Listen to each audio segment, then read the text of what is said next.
أفضل الصلاة والسلام على رسول الله. بسم الله. نبداو كيف ما العادة. اليوم إن شاء الله غنقترح لكم ميني ملوي اللي كيجي صغيورين بزاف لجميع المناسبات ديالكم، وغنضيف لهم واحد الإضافة اللي كتعطي واحد الطراوة، واحد البنة اللي كتكون مختلفة.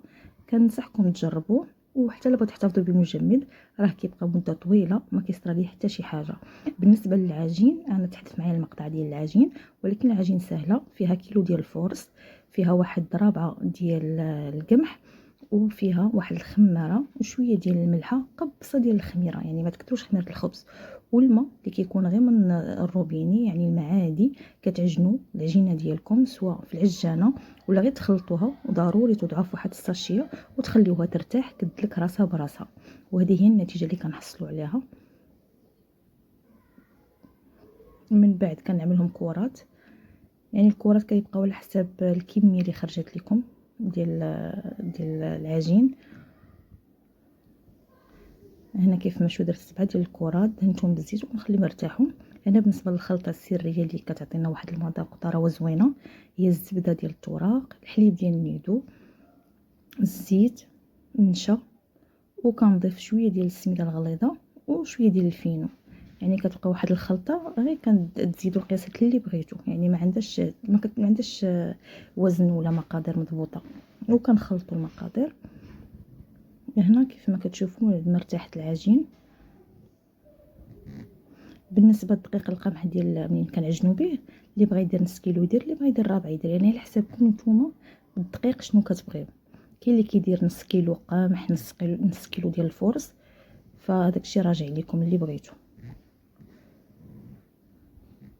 هنا من ورقه العجين حصلنا على الشكل رقيق، كنوضع شويه من الكريمه وكنطويها بهذه الطريقه باش كتعطينا بزاف ديال التوراق،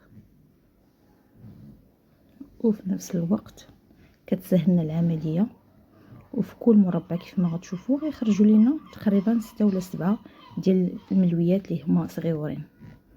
ما تنساوش تضيفوا هنا شويه ديال الخلطه، نسيت ما ضفتهمش، باش في كل توريقه كتكون الدهين ديال الزبده ودوك المقادير كاملين كيعطيونا واحد التوراق اللي كيجي زوين بزاف. وكنستمر بنفس الطريقه لجميع الكرات اللي عندنا حتى نكملوهم. ولكن بين مرحله ومرحله ضروري كنخليو يعني ترتاح باش كيتسهل علينا التكراس. وبالنسبه لهاد الثقوب راه حتى حاجه ما كتبقى تبان، يعني كلشي كيتغطى. اهم حاجه ترقوا العجين ديالكم وما تجيكمش غليظه. هذه طريقه سهله باش تحضروا ميني ملوي، يعني فواحد الوقت قصير وكميه اللي هي كثيره. وبهذه الطريقه ديال هاد الميني ملوي ما كيبقاش يضيع لكم الملوي، يعني كل واحد كياخذ الحبه ديالو وما كيبقاش ضايع. هنا بعد ما ارتاحت لينا يعني دوك المربعات اللي درنا غنطلقوهم بهذه الطريقه، يعني تكون رقيقه. وغناخدو سكين ولا جراره ولا اي حاجه عندكم وغتقطعوهم سميطات. يعني نتوما هنا في هذه المرحله كتحكموا في القياس ديال الميني الملوي ديالكم، بغيتوهم صغيورين بزاف بغيتوهم شويه، يعني بغيتوهم كبار شويه، يعني على حساب الحاجه اللي بغيتوها نتوما. يعني السماطي هما اللي كيتحكموا في الدائره ديال الملويات. هنا ما كنبقاوش نضيفوا شي اضافات، يعني صافي غندهنوا دهنه خفيفه من ديك الكريمه اللي بقات لينا، وكنبقى نلوي ونحاولوا ما نزيروش بزاف باش الملوي من الداخل يجينا مرخوف بهذه الكيفيه. هنا كنحاول نصور بوحدي وكنلوي داكشي ما بينش بزاف، ولكن راه الطريقه سهله، غير كتلويو وما تزيروش بزاف. ومن بعد دوك القنات كتجمعوهم بالداخل وتعاودوا تخليوهم مره اخرى يرتاح. من الاحسن توضعوهم في الثلاجه واحد ربع ساعه بما تجمعت ديك الزبده وبردات لينا باش كيسهل علينا نطلقوهم بسهوله. وفي نفس الوقت ديك البروديه كتعطينا واحد الفيطاج اللي كيجي زوين في الملوي. حتى ملي كنقولوا كنقرصوهم ما كيكونوش مطلوقين، كيكونوا جامعين راسهم. وكنستمروا بنفس الطريقه لجميع المربعات اللي عندنا.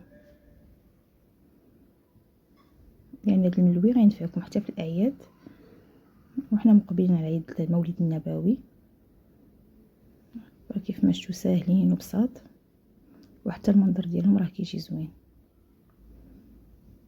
وما تنساوش المذاق بدوك النكهات اللي درنا، وحتى بداك نيدو اللي هو الحليب المجفف كيعطيه واحد المذاق اللي زوين بزاف. ممكن نضيفوا حتى النكهه ديال الفاني مع الخلطه فكتعطينا مذاق زوين.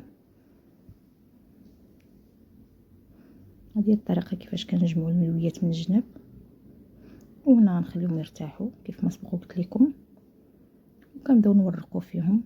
نحاولوا ما نديرهمش رقاق بزاف باش يبقى معنا داك يعني الفيطاج، دوك التوريقات ديال الملوي، حيت لا رققناهم بزاف ما كيبقاوش وكيجيونا قاصحين. الاحسن نخليهم شويه كيف ما كتشوفوا في الفيديو. كنكونوا موجدين سواء مقله سواء اللاطه اللي كان ديال الضو، يعني الحساب اللي عندكم.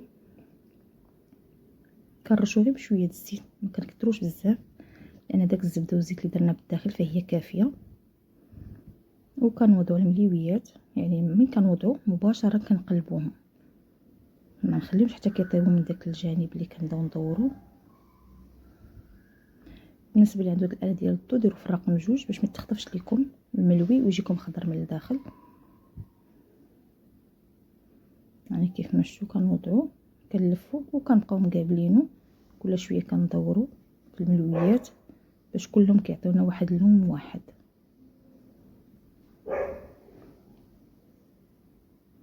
بهذه الطريقه كيف ما شفتوا الشكل ديالهم، يعني كيتكلم على نفسه، كيعطيونا تحميره موحده. ما تنساوش واحد شويه ديال السكر في العجين، تقريبا واحد نص معلقه ديال السكر صغيره، كتعطينا ديك التحميرات هي كتعطينا زوينه. حتى كنكملوا الكميه كامله اللي عندنا ونخليهم حتى يبردوا، ونحتفظوا بمجمد لان كيف ما شفتوا عندنا كميه كثيره. بغيتو ديروا نصف الكميه ديروها، المهم هما ما كياخذوش الوقت بزاف. بهذه الطريقه هنا محدهم مسخان كنحاولوا نحلوهم، حيت لا بردوا ما كيبقاوش يتحلوا. كيف ما شفتوا الطريقات ديالهم والشكل حتى هو ديالهم كيجي زوين بزاف. غير هو ملي كنوضعهم في المجمد كنعملهم يا في علبه يا في بلاستيكه، يعني ما كنديروش كميه كثيره، كنديروا غير القياس على حساب الحاجه.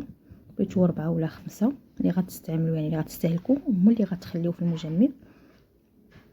كيف ما كتشوفوا راه ماهي صغيورين، راكم اليد ديالي كيف ما شفتوا القياس ديالهم. كيف ما سبقت لكم من توضعوهم في المجمد، يعني في كل بلاستيكه وضعوا فيها 4 5 على قياس الاستهلاك ديالكم، وخليهم حتى يطلقوا شويه وسخنوهم سواء في الاله ديال البانيني سواء في المقله سواء في الفران، غير ما تكثروش لهم السخونيه باش ما يقصحوش. ونترككم في رعايه الرحمن وكنقول لكم مع السلامه.